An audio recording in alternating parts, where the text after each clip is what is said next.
whether it is fornication, it's adultery, it's lying, it's stealing, it's murder, whatever the nature of sin. In love, we should correct people and continuously admonish them.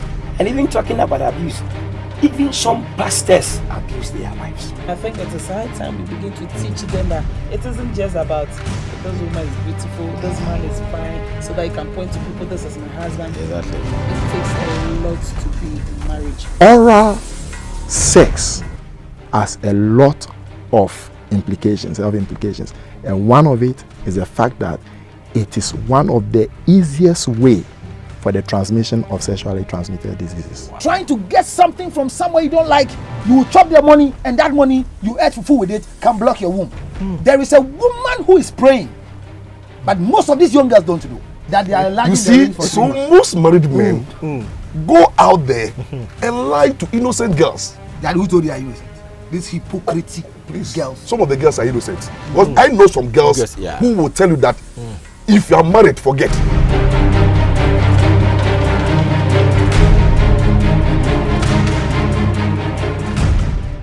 Hello, precious viewer. Thank you so much for being part of the show week after week. I'm so happy that you are my #1 viewer every week. God richly bless you.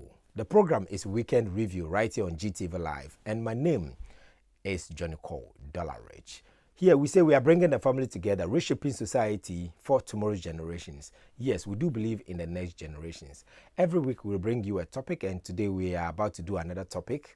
But we have our WhatsApp line up screen and our Facebook page, Weekend Review with Dollarich. Just get connected and let's do the show together. Call somebody also to call somebody to tune in. We'll take this quick break. When we come back, we'll be doing our topic of the week. But before that, I think let me take this opportunity to talk about this issue. There are a lot of people who are out there taking family for granted, and I had a call, and it's quite unfortunate that you quarrel with your wife or your husband and you're able to leave home for days and weeks. You are not talking with your wife or your husband, and I don't know. I'm beginning to kind of. It's sad. It's sad. Whatever the issues are, please let's talk about them. Let's keep the family together. Let's the family live in harmony. We'll take this quick break. We'll be right back. Don't let anybody put a promise ring on you for 1 year. He's not really going to see your parents. He's not going to do anything. Then you are dead. No. It is even sexual harassment to expose your body, those parts that induce sex. Women take into consideration so many factors before they allow you to have sex with them. So before your wife will think about that man, allow him, it means that he has developed some kind of affection and love, and then he has started hating you. Why is it said that when you see your daughter's nakedness, you feel aroused and you feel like having something to do with your daughter? Hey! Let's check who trained you. You are disgracing your family. Hello, precious viewers. The name is Johnny Cole Dollarich, and the program is Weekend Review right here on GTV Live, Your Religion and Culture Channel, showing every Saturday at 8:30 a.m. and a repeat at 7 p.m. Weekend Review, bringing the family together, reshaping society for tomorrow's generation.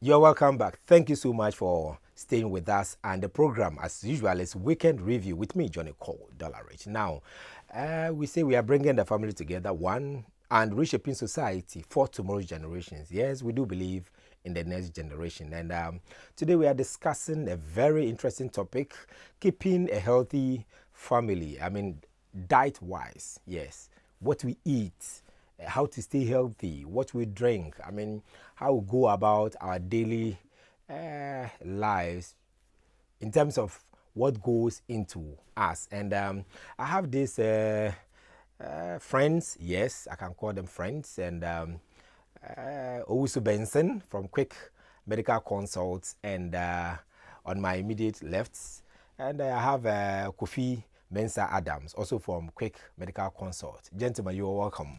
Thank you. My handsome guy. How are you doing? I'm doing so good, Charlie. It's good to see you.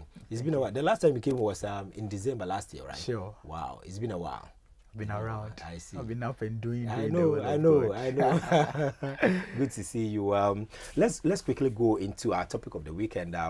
We are looking at keeping a healthy family life and all that. Eating habits. Sure. You know, a whole lot is going on. You that you are in the medical field, you know what is going on out there. And but let's look at it. We are supposed to eat, right? Yes. Right. And but why should it be so important, our choice of food and all that in the first place? Thank you, Dollarich. First of all, let me extend greetings to our cherished viewers. So food is very important. So let me just start by saying that we are what we eat. That's right. And for you to survive as a human being, you must eat. That is how God has created it. That's how He created it from the beginning of time. Right. So whether you grow healthy or otherwise, it's all dependent on what you eat.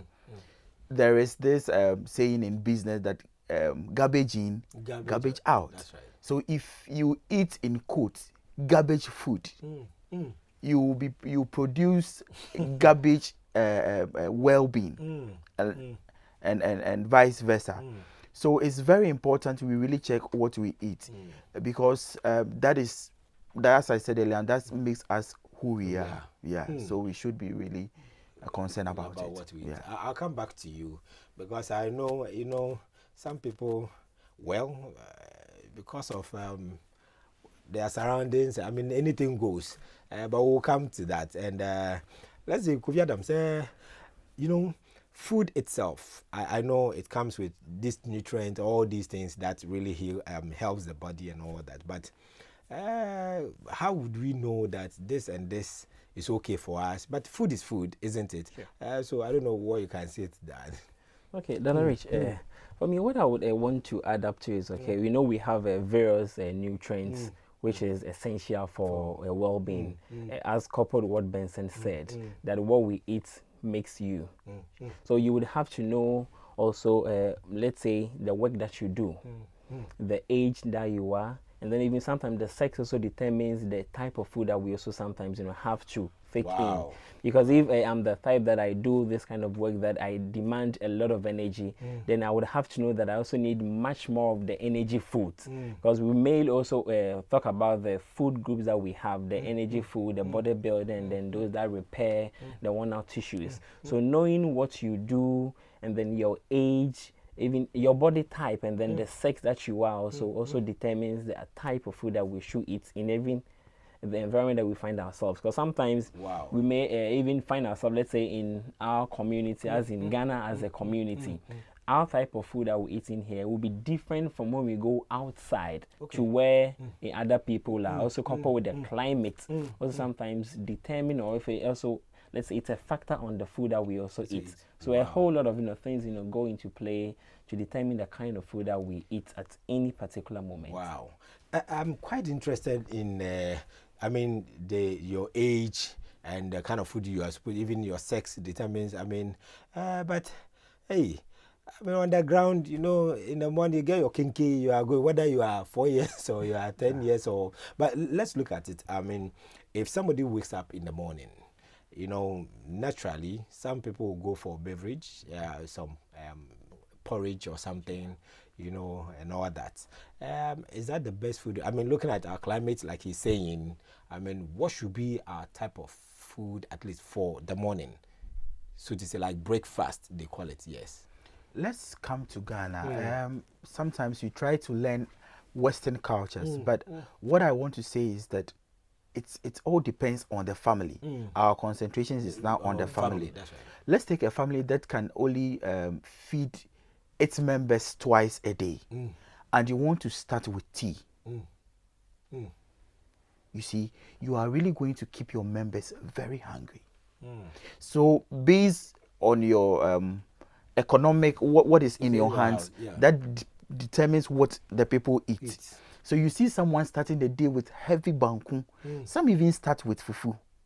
You see, and as Kofi said, it depends on the kind of work that you do. If you know that you are a mason going to carry cement blocks and you want to start with tea, very soon your body will make use of the tea that you have taken and you start going hungry again. In the states that you don't really have money because you eat twice a day, that is really going to have effect on you. So your body is not going to really get the energy that it needs to carry you through the day. Let's say if you are the breadwinner of the house, carrying cement all around, it's not possible. So it all depends on your socio-economic background and what is available to you at the time. We must not just say that tea is the ideal for breakfast, or cocoa is the ideal for breakfast. But one thing that we have to look at, it should be balanced. Let's take a family that, okay, all that we are thinking of is getting the children satisfied. That's right. So we just give them 4 bowls of banku with 6 children around it.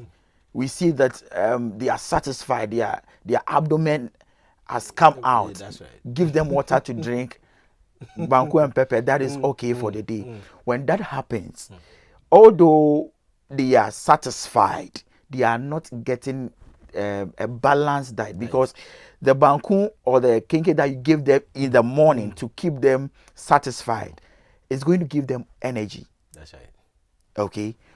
If there are no proteins, if the fish is not enough, they are going to lack in that area. That is why people still think that koshoko is out of the system. My brother, I work in a place, I work at the children's hospital as well, and we still have koshoko around. So you see, it's not about what you eat in the morning, after or evening, but keeping it balanced based on your social economic background. That can really go a long way to really help. So let's not just say that it's all about taking tea in the morning, yam in the afternoon, fufu in the evening. No. One thing that we encourage is that we should do our best to take our supper before 7, so that your body can really have time to rest. As we continue the discussion, we come to it that when you eat late, your body is not really able to make use or break down the food, and that can settle in your arteries, leading to other diseases. We'll be coming there, because I do know some people take fufu at 9 p.m. and even 10 p.m. Sure. I wonder what that is. But if you're watching the program, this is the weekend review show with me, Johnny, called Dollarich. Just call somebody also to call somebody to tune in, and let's keep this program going. But we have our WhatsApp line up screen and our Facebook page, Weekend Review with Dollarich. Just get connected to us. Let's do the show together. And let's see the type of work you do. Okay, and now let me even make it very normal for us. Where you are staying, where you live, your workplace, the family setting and all that, the children and all that. You know, sometimes you wake up at 4 a.m., sometimes even 3 a.m., depending on where you are staying. And by 6, you should hit the road. So, I mean, how do you can't even have time to put yourself together to say you are taking breakfast in the house before you get to work, okay? And so how do you handle it? When you get to work? Sometimes you get to work like 7, 8 a.m. and you have to work have to start. You know, you can't even have enough time to eat well, to get yourself together. The normal person, I don't know, if the person wants to eat something in the morning, okay, how should it be? I mean, how the person should go? Is breakfast that first morning thing, like 6 to 8 or something, or you can take breakfast at 10 a.m. or I don't know. How do we go? Dollarich, okay. Let's try and then look at the person in totality. So now looking at what you do, you get to know that probably you would have to wake up, let's say, at this time and then head towards work. And then also, I also believe in planning. Right. That is what basically I believe in. Because we just don't get up and then say, okay, I find this food here, so I would want to diet on this. No. It all has to boil down to planning, since we want to talk about family life. That's right. Because I also believe in, we all belong to a certain family. Even if it's not your own family, you belong to part of a family. So then what I'm saying is, one, it has to be planned. So now, even before you even go to bed, you make up your mind. praying to God and then knowing perfectly you would, make it in the morning, as in that's what we all hope for. Yeah, right. Exactly. We hope for that. So then you want to make up your mind that, what would I even eat when I wake up in the morning? Knowing perfectly I'm going to leave the house around 3 a.m. or even 4 a.m. and then head towards work. Even if you can't eat in the house, we always want to encourage people. We have something we call a finger food. Okay, when it comes to health, we say finger food. It's some kind of food that on the run you can try to eat on them, or let's say diet on them. So for instance, if you are driving to work and then there is so much traffic, certain finger foods, like probably we can have some biscuits, a few drink in a bottle, or maybe probably you can prepare some beverage in a bottle and then you take it along as you go to work. Then also let's look at where, let's say sometimes your vicinity where you stay, it sometimes also affects the type of food that we eat.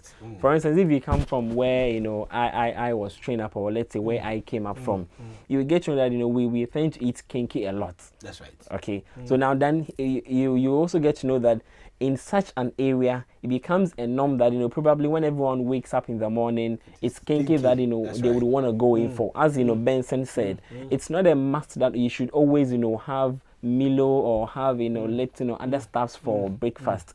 If it's even the kinky that you want to do for breakfast, as he said, it has to be balanced. That's what our main focus will be. That's why we have something known as balanced diet. That's right. It has to be a meal which comprises mostly all the food nutrient that we may have, the carbohydrates, the proteins, the vitamins, the fats and oil, coupled with our fruits. Because we get to know that most of we Ghanaians, we hardly do fruit. Because if, let's say, I even have to go and visit someone, and then I want to buy food for the person, if the person is even sick, and then you buy food for them, they sometimes don't see the essence of you buying food for them. They prefer, having the paper wines and then those refined ones, and then exactly. So we have to incorporate this kind of like fruits in the meals that we do taking.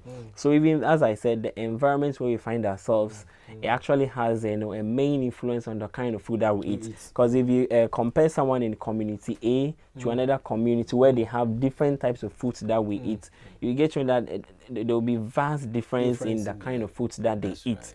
And then also with the kind of work that we do, in your kind of work that you do, though we all have some kind of stress that it's normally dawns on us in our work that we do, but the stress of other people's work may be, let me say, sometimes maybe more than yours that you do. Some tend to do a lot of, let's say, hard labor, sort of like hard labor of work that they do. So they also have to know the kind of work that they are doing. Because as I did mention earlier on, they talk about the food groups. You have the energy foods and then the bodybuilding. So if you know the kind of work that you do a whole lot of hectic work, then you should know that you should go in for much more of the energy foods, because you require a lot of energy to work. So then you would have to go in for these foods. Then also here, you have to focus on, it has to be a balanced diet. So that doesn't mean because it's an energy food, and if it's only kinky, you're eating about, let's say, 6 balls of kinky, just that. You will have to balance with other kind of, let's say, protein, because we know basically if you want to go in for kinky, it has to go with any kind of protein, whether you want to go with meat or you want to go with fish, any kind of protein, you have to do so with them. And then you do a lot of fluids, as in water. With the water per se, that one, you don't have to say I do hard labor, so I want to take in more water, or I don't do hard labor, so I want to take in just a little amount of water. Ideally, what we normally say is about 3 to 4 liters of water should be the minimum that each person should take. If you don't have any kind of medical condition which contraindicates you not taking in a lot of water, then ideally, not doing anything about 3 to 4 liters of water. Here, when we talk about 3 to 4 liters, one sachet of water is 500 ml. Okay. So if you take 2 of them, makes 1 liter. So ideally, about 6 to 8 sachets of water within a day, within the 24 hours, we should be able to consume such an amount. I'll tell you for a fact that there are people who only drink water when they eat. So if in the morning, people do that. Some people don't actually take water at all. Yes. Yeah. Because your kidneys, what the kidneys does is it helps to sieve the blood of this urea so that urine will be produced. That's right. And it needs this fluid in your blood in order to stay healthy. That's right. If you develop a habit of not drinking water, you may be worrying your kidney. and soon it can have problems because it needs it in order to function. And one thing I also want to add to the breakfast is that the most important food of the day Is the breakfast. if you are not fasting is the breakfast. Why am I saying this? You need energy, you need glucose in your blood so that it go to your brain in order for you to think normally, behave normally. Dollarich, how do you feel when you are hungry? You can be shaking, you can have blurred vision, you can have headache, you can't concentrate. Let's take a child. Let's say they are fasting. Mommy and daddy are fasting. So they say, okay, then my child too is fasting. So as the child is going to school, they don't give that such a child food. How do you expect a child to sit in the class and concentrate? No. The child has missed breakfast. So the most important diet in a day is your breakfast. Wow. If you are not fasting, please do take it. Our viewers, please take it because it can help you think well. You can work very well. Wow. Talk. If a hungry man does not smile, a hungry man does not smile. So let's not miss our breakfast. Yeah. You know, talking about this, one time I go home, I called my wife, like I was coming and the food shoe, because I normally don't want to eat late. When I got home, I don't know, she was there, but she's not coming to put whatever, and for over 30 minutes, she's now putting things together, and she came, I was very quiet with that straight face, and I was like, sorry, I just shook my head, because when you are hungry, my brother, it is not a good thing at all. Not a good thing. So supposing you are starving a child, in this state, it's quite terrible. It is. So no matter what, if they give the child something to take to school, it's very, very important. Even if mommy and daddy there is no money in the house, let mommy and daddy not eat, but make sure the child eats something. It's very important for their growth and development as well. It is a weekend review show right here on GTV Live with me, John called Dollarich. We have our WhatsApp line up screen and our Facebook page, Weekend Review with Dollarich. Just get connected to us. We're getting to learn a whole lot, and even if you are still learning something in addition. And I want to ask this question, talking about the side effect of you made mention of when water is not enough in your system, it places some kind of challenge on your kidney and all that. But a lot of people, I'm not sure they are aware. These are some of the challenges that goes on out there.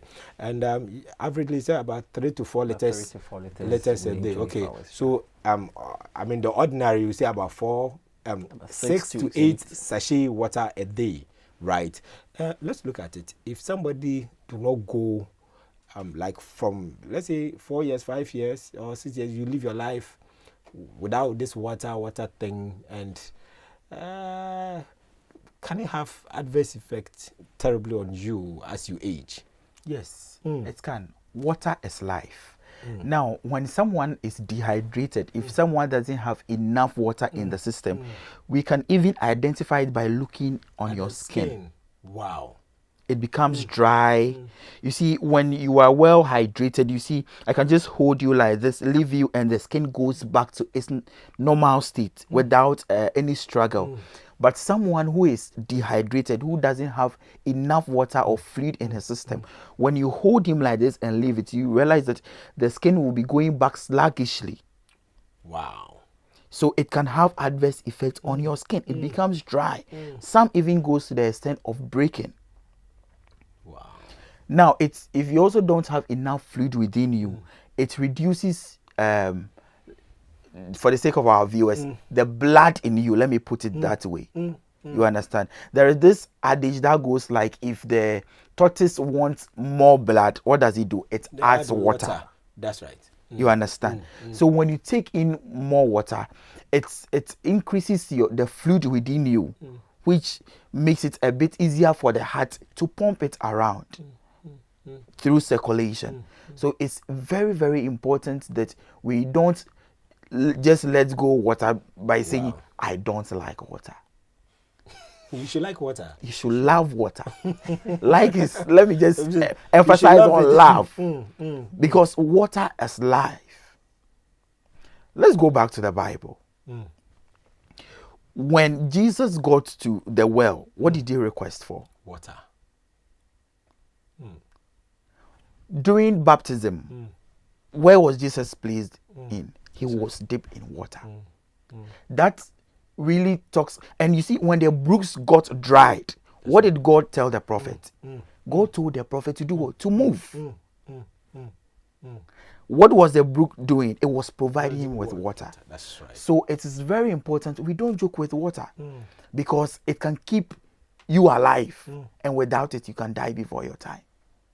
So let's take note. Develop the habit of drinking water. Drink it when you feel like drinking. Drink it when you don't feel like drinking it, because your system needs it. If you don't like it, your brain needs it. Your kidneys needs it. So you just drink it for your brain and your skin. And your skin. Let me even add this one too. Someone might be thinking that because we said 3 to 4 liters, so I would wait maybe in the afternoon, then try and then take about 6 sachets at a time. Then I know I've done the 6 for the day.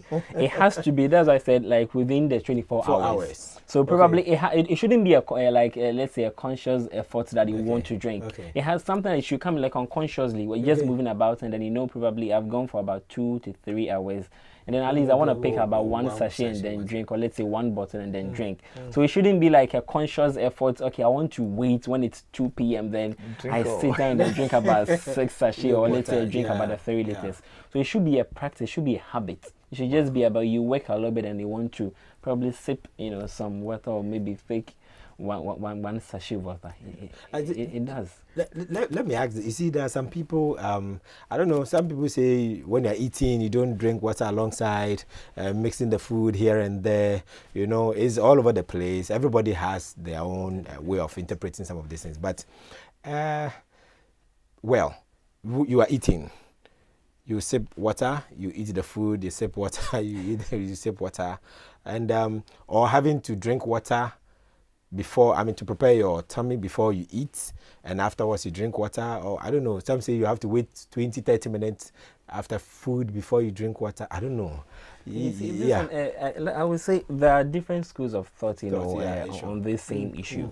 But then what I would believe in is, okay, if probably you're about to eat, and then maybe you've starved yourself for over a period about 3 to 4 hours, you wouldn't want to just come about and then start eating the food. We would advise at least you take in some amount of water, because when you look at how your intestines go, like, it always has to be opened. And that's why we normally let me even go back, we emphasize on the breakfast, simply because when you go to bed, it's about 8 hours you are sleeping, and then you haven't gotten to have any food or any fluid passing through the intestines. It's just a tube, and then it's elastic in nature. So if there is nothing passing through, automatically it's going to, let me say, so to say, it will collapse in nature. So it closes up a little bit. So then that's why we normally emphasize on, when you wake up in the morning, breakfast, at least something light. If not even something light, you would want to drink a lot of water just to open up the intestines. So likewise, maybe you have gone out during the day and then you haven't really had anything to eat, you've starved yourself over a period.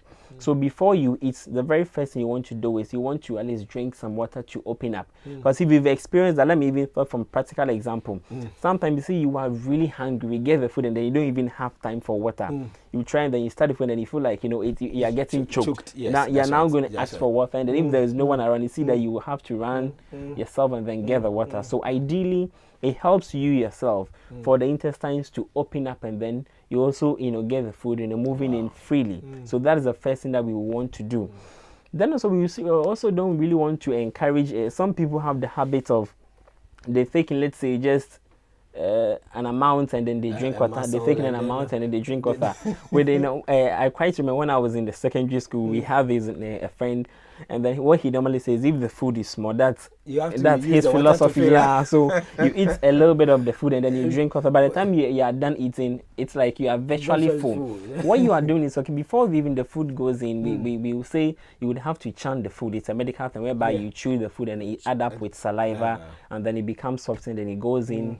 You have the enzymes and then the other HCl or the hydrochloric acid acting on the food to break down well. So then when you are of the habit of you taking an amount of food and then you drink water, what you are doing is you are further diluting the enzymes and then the acid that is supposed to act on the breakdown of the food. So if you notice, some people will tell you when they do such a habit, they tend to probably have diarrhea or so. I had a friend who said he was experiencing that when ever he eats and then he drinks water in between, he tends to pass stools a lot. I don't really know the physiology behind it, that, but ideally what we always advise is you would have to finish eating before you take in water. But that is not to say if you are eating, or maybe in the course of eating, then you are choking or you want to drink water, you shouldn't. You can do that, it's allowed. But where you consciously want to eat a little amount and then drink water in anticipation of you becoming full early, that's what we don't really want to encourage. So ideally, you can finish eating. If you can wait for 30 minutes to drink water, that's cool. If you think you can't, you also want to drink water right after eating, it's also okay for you. So it depends on where you are coming from. Then let me say how you were trained. Sometimes the family that you are brought in, what they do is what you also follow. That's right. Because in my family, we always take in, beverage, or let's say Milo in the morning. So I'm kind of used to, if I don't take Milo in the morning, I wouldn't go out, or maybe I wouldn't even eat during the day. So sometimes where you find yourself and then the habits that you are brought up with, if it's a good one, I would encourage you to move on with it. Let's look at it. We spoke about this kidney issue, and I do know, at least apart from the kidney, there are other organs in the body that probably, if your eating habit is bad, can really go bad. I mean, let's look at it. Is it the liver? The liver, yeah. Yes, because lately you hear this liver cirrhosis, hepatitis, and the rest. all those things. Let's look at it. Does our eating habits have anything to do with our liver also? It does. It does. Before even I step on the liver issue, one thing we also have to, by drinking water, you can wash a lot of infection from your system. Wow. Like seriously? Yes, you can. A lot of infection from your system by urinating. Even not to encourage, but even sexually transmitted infections. When you drink a lot of water, some of the organisms, you can just wash them out like that. Okay. Not to say that you wash out HIV, but you can wash out a lot of organisms from your system. Now on the liver, let's take someone who maybe due to pressure within the family has decided to be an alcoholic. Decided, let me just put it that way.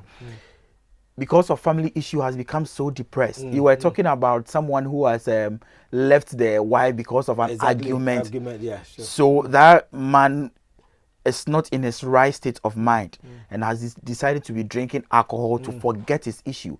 Let me just say that by drinking alcohol, you just mask the situation.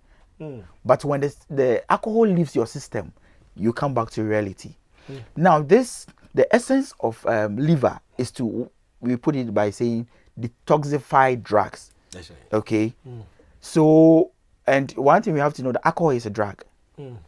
When you keep pushing the liver with alcohol, with time, it can develop problems. Hepatitis, not hepatitis B. Hepatitis B is mostly due to fluid, it's sexually transmitted infection, But other forms of hepatitis, that's right. it can lead to what we call cirrhosis of the liver, where it can even get to a point that your liver becomes fatty in nature. Wow. And that can move on to becoming cancerous. Wow.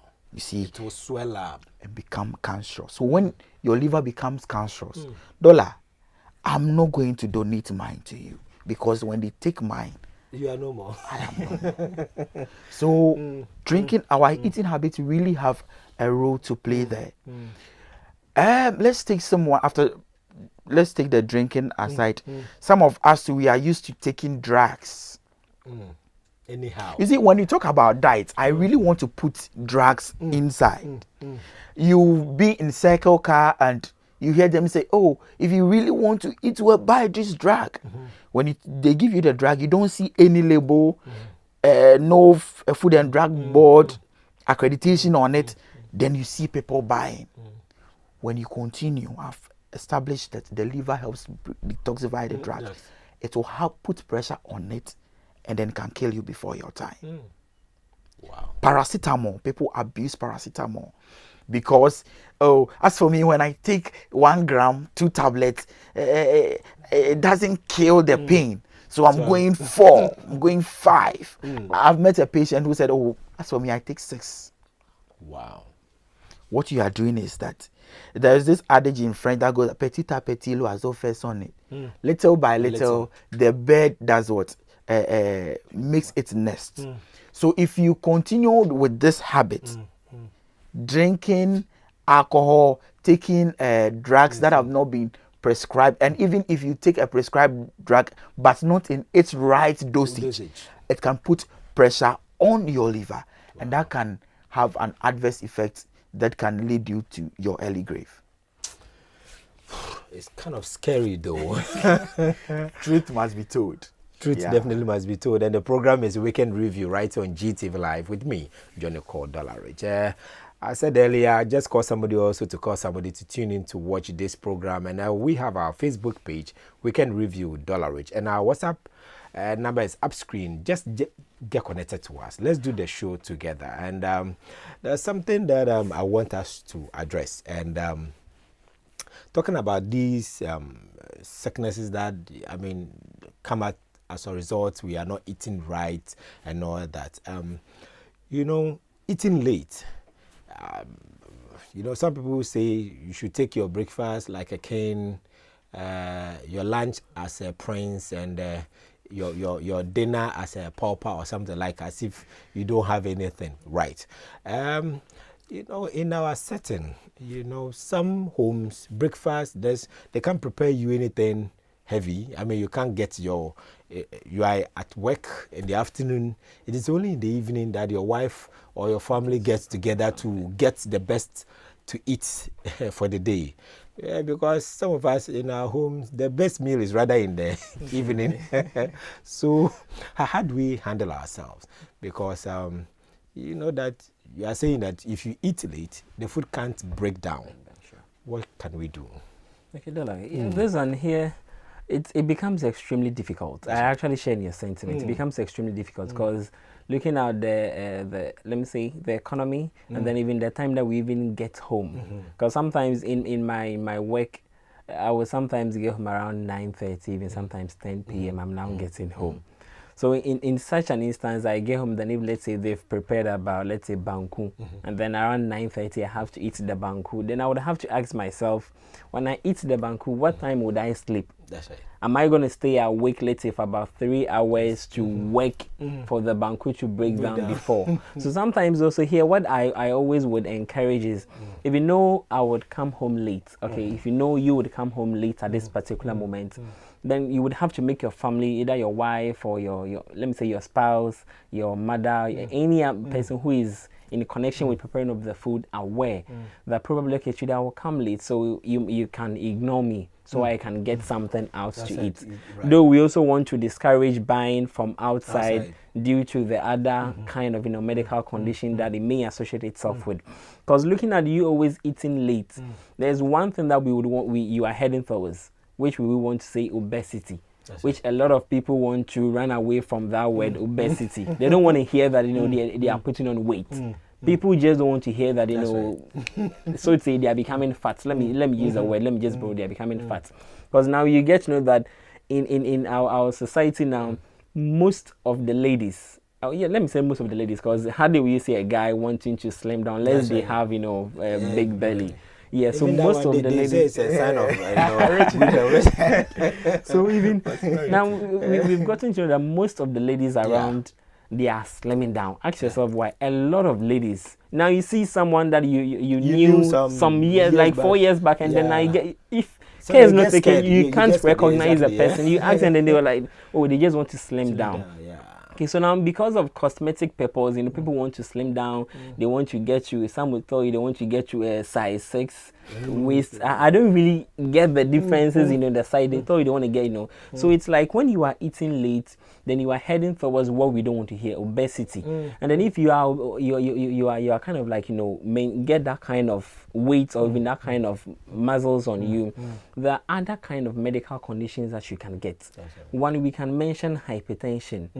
Yeah, because when you are putting on weight, what happens is, we know we have the blood vessels, as we did mention earlier on, and then they help in with the blood moving in up and down, and then in order for you to move about. So when you are putting on so much weight, the other indication is you're also having a lot of fat tissues. What we normally want to say adipose tissues. You're having a lot of them, and then these fats, or let's say even the cholesterol that you are eating. So when you eat late, what happens is the food is not able to break down well, so it tends to stay in the blood vessels. So it's just like you having a pipe, and then always let's say let me use a sink in the house.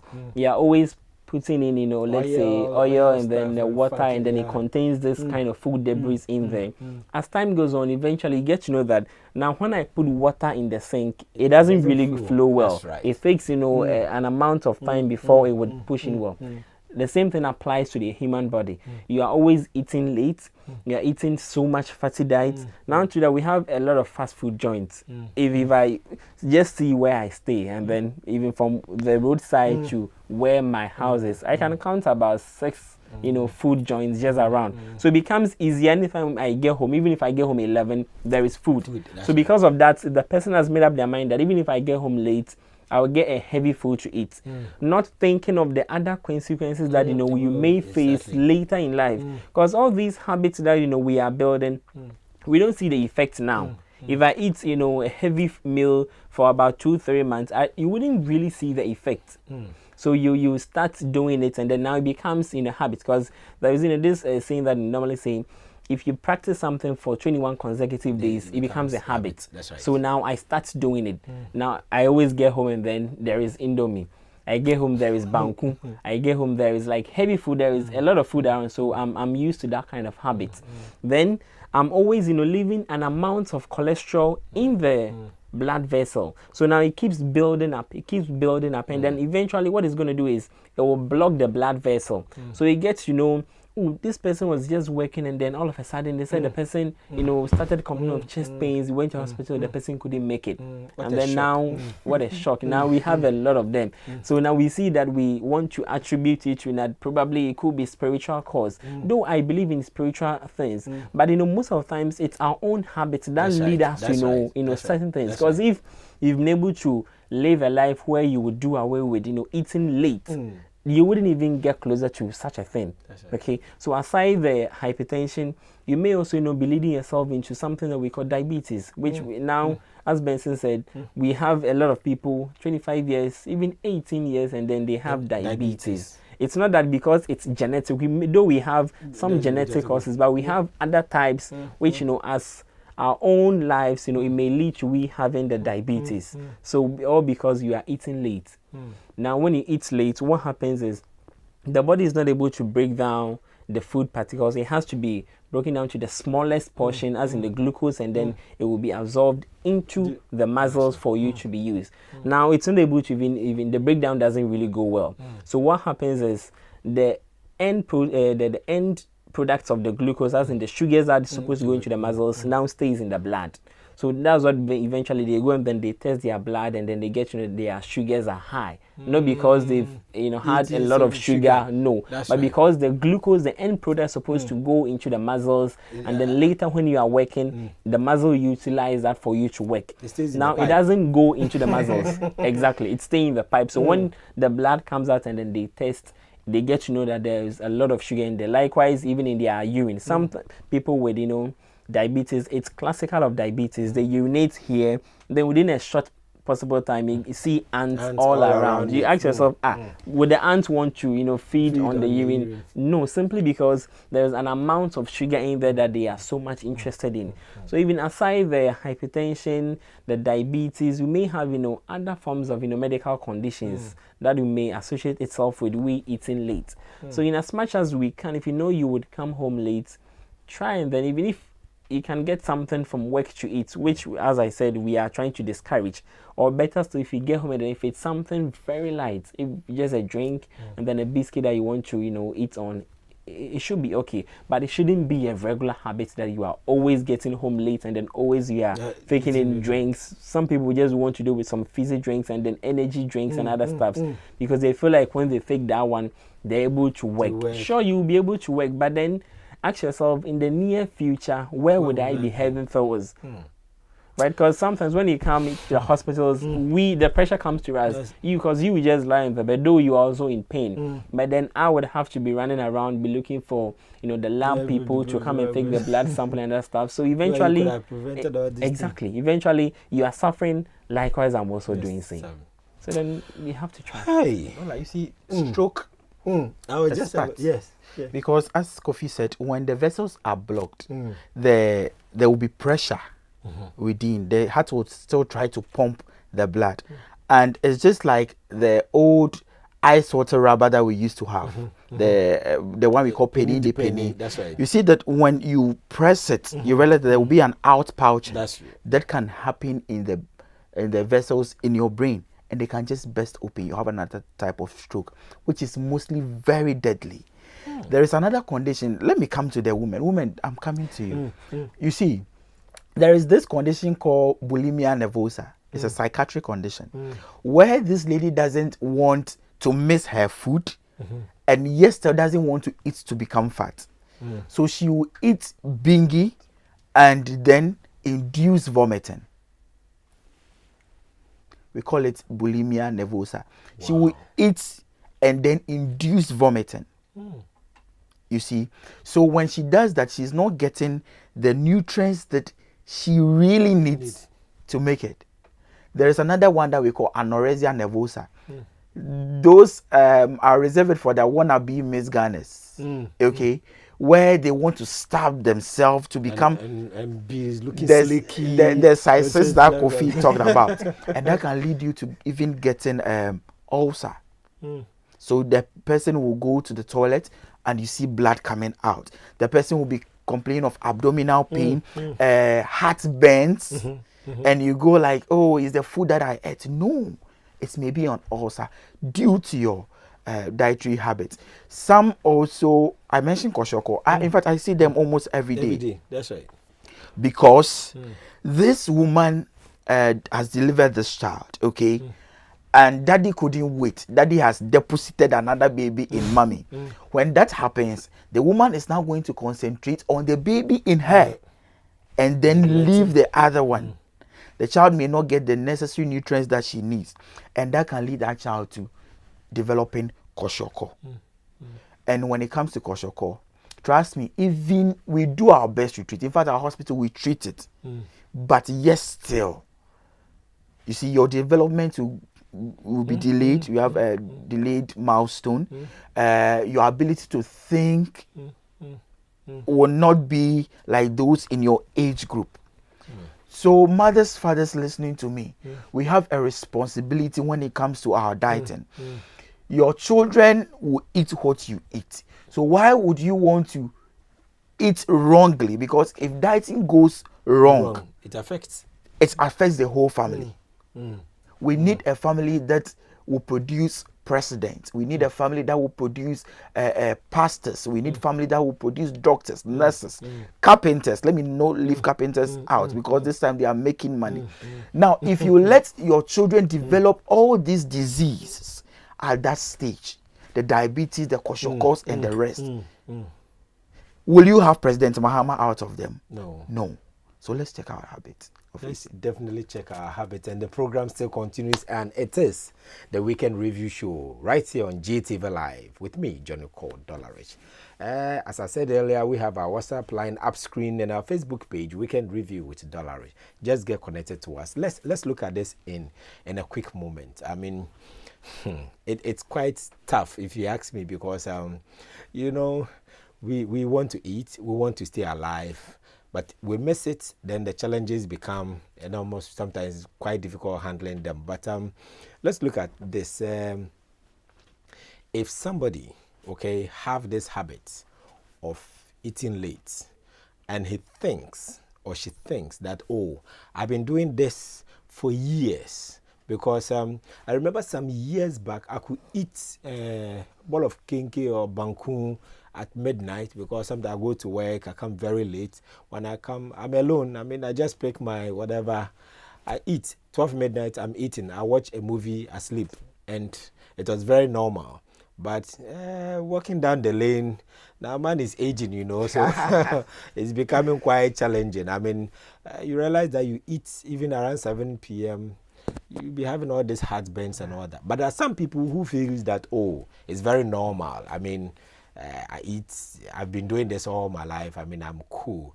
Are there some dangers for such a person? Sure, exactly. There are. I think if you can remember when we started, I did talk about sometimes age also determines the kind of food and even the amount.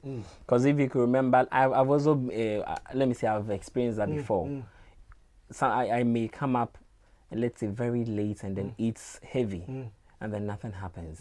But you see, when growing up, it's just like the body itself, let me liken it to a machine. That's right. When you get the machine, it's new, you can overwork it. It would work perfectly for you. Yeah, because it's new and then everything is in it, it's well in order. But as you keep using the machine over and over again, eventually it wears off and then you would have to put it somewhere. But human beings as we are, our machines, it's not like we have spare parts lying somewhere that just like if the lever is not working, okay, why wouldn't I use a spare part? It's not, we can't compare it to even the cameras that we are using here or probably a car. So then you would have to know yourself. That's why I did talk about the age and then the sex of the person, even what you do. Because let's say we want to compare a young person of about 20 years to about someone of 40 years. The kind of food and then the amount and even the time that they eat each particular food would differ from the 20-year-old to the 40-year-old.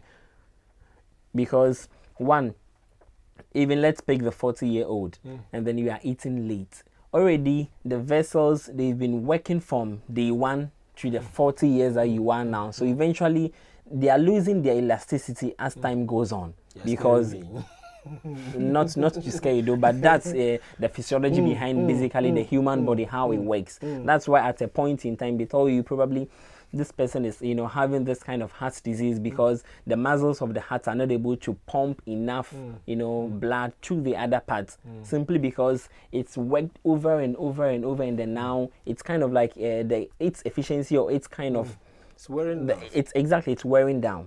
So basically what we have to know is what we've been doing since let's say our youthful age have an effect on our old age. Because when you are young and then you are overworking yourself, because you think you are energetic, so you can move from one place to the other. I have a friend, hardly will you see the guy sleeping, because he thought you there is more sleep after death. So you always see him working. Yeah, simply because he's energetic, he has the energy, he has the zeal, he can work. We are not saying you shouldn't work, but you should know that it's just like a machine. You have a machine, you are not using the machine rightly. It's like you having a spanner and then using the spanner to do a different work than what the spanner is supposed to be used for. Eventually get to a place that now you can't even use it again. So whatever that let's say our food patterns or how we eat now has a major effect on what will happen to us in the later life. You see that later now you get to a place and you come to the hospital with all you shouldn't take sugar again. Because you've been taking sugar over and over. Now its effect has manifested now, and then there's a time that you would have to stop eating sugar. Then you feel so sad because you've been asked not to take in sugar. And then now they told you would have to eat this amount of food at each particular time. And then you want to ask yourself what actually went wrong. It all has to boil down to what you did in your youthful age. Though we say once you are young, that's when you would have to work, but also make sure that you are resting. Wherever I go, I always say this, that you can't work yourself, resting is very exactly important. Even if you don't really have time to work, rest. We say you have to rest in between activity. So for instance, if you have to work for 12 hours, that doesn't mean you would have to start work now and then 12 hours without resting. At least you work for some time, if not per se lying down to sleep, you can just sit somewhere, relax a little bit. It all helps in. I see. Somebody just dropped one for me. Is like this fixed drinks. I mean, in between meals, the Coke and the Fanta and those fruit juice you are eating and mixing them up. How healthy is such? All things being equal, fizzy drinks are not good for us. it can have effects on our bones and other parts of our system. The sugar content, after when you take it for a long time, can predispose you to all these things that we are talking about here. Someone will tell you that when as for me, when I take a more of sweet, I get white, candidiasis. You see, one thing, the truth of the matter is that we have normal germs within the lining of the vagina, okay? We call them lactobacillus acidophilus, okay? They protect the lining there. Now, when their function is brought down due to sometimes our activities like douching and the rest, we have this fungi who are, they are also the normal germs. They tend to grow and they have affinity for sweets. So they tend to multiply. So, fizzy drinks, drinking a lot of sugary can all bring about this effect. So we should be really careful about the drinks that we take. Some of us too always want to take our medicine with drinks, with the fizzy drinks. It's no good. What you are doing is sometimes you can destroy the active ingredients of the medicine, and that can render such drug useless. So let's be very careful. When it's better to use water, okay, and let's limit our intake. If we can't stop, let's limit or take in moderation what fizzy drinks. If possible, let's go for the fruit juices. That can go a long way to help. Now, you were saying that maybe someone would just eat and lie down. You realize that after eating, sometimes if you lie down, the food comes back into your mouth. Yeah, exactly. And sometimes you can feel some burning sensation. Now, what can happen is that we have, let me just put like a valve, let me just put, that helps to close the esophagus, okay, from the stomach, so that it doesn't reflux, the acid content in the stomach doesn't come. When you continue with this habit, it can cause it to open and then the food will start coming. Remember that what is in the stomach is acid, hydrochloric acid. So by lying down like that just after eating, and especially if you are full, it forces it up. Research has proven that when that attitude continues like that, always the acid coming like that, one, it can lead you to having ulcer within the esophagus. We call it esophageal ulcer, not stomach ulcer. And that continuing can lead you to have cancers within the esophagus. Truth be told, you can have ulcers and which can progress to cancers. So people have developed what we call gastroesophageal reflux disease, where just after eating it just comes out, it just climbs up again. So ideally after eating, please sit down. Please sit down for about 30 to 45 minutes before even you lie down. Now, to pregnant women listening to me, oh daddy, you've done well, you've impregnated your wife. Please, now she has eaten, let her sit down. Don't force her to go bend down to wash, because at that time, as the child grows, the child will be putting pressure on the uterus. This woman has eaten, so the content of the stomach will be coming out again, and that can also worry the lady as well. So fathers listening to me, responsible husbands listening to me, let's be cautious when we are making our wives to really work when they are pregnant. That doesn't mean that that's not a good news for the ladies to say, oh, then I'm going to no, you have to exercise a little. That can also help. Yes. Wow. Quite unfortunate. I mean, we have more to talk about, but we have to end the program here. And I want to say a big thank you to Kofi Mensah Adams. Thank you so much for passing through. I'm so grateful having you on the program. And my very own Ose Benson. Yes, sir. Thank you. God bless you. Thank you so much. I would have to, we have more to talk about. So I'll get you on the set again and then we'll talk more about it, because some of the places we were going was quite scary though. But viewers, thank you so much for being part of the show, and just be our guest for next week. We'll come your way same time with this show, and trust me, it is well with the family if you ask me, and I want to say a big thank you to my production team for having helped to bring this program to an end. And we'll see you same time next week. God richly bless you. Wiggy, wiggy.